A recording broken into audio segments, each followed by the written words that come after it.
Hello hi, welcome to my channel technical VTV. अगर आपका जियो mobile में बहुत प्रॉब्लम हो रहा है, क्या कोई बटन काम नहीं कर रहा है, तो ये आपको रीसेट मारना होगा मोबाइल को।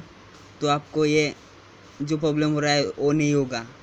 तो आप रीसेट कैसे जियो मोबाइल में कर सकते हैं, तो हम पहले सेटिंग पे चला जाते हैं। यहाँ पे सेटिंग है, तो सेटिंग पे क्लिक करते हैं। पहला है नेटवर्क एंड कनेक्टिविटी, उसके बाद जो पर्सनल है, उसके बाद प्राइवेसी एंड सिक्योरिटी, उसके बाद है स्टोरेज, उसके बाद डिवाइस पे आके आप पूरा लास्ट वाला ऑप्शन पे जाइए। तो उसमें आपको रीसेट फ़ोन ये करके एक ऑप्शन मिलेगा, तो इसको आप सिलेक्ट कर दो और यहाँ पे जो रीसेट लिखा है उसमें क्लिक करो, तो आपका जियो फ़ोन रीसेट हो जाएगा और पहले जैसा नया हो जाएगा। जो प्रॉब्लम हो रहा है वो नहीं होगा। तो वीडियो अच्छा लगा तो लाइक कीजिए और मेरे चैनल को सब्सक्राइब कीजिए ज़रूर।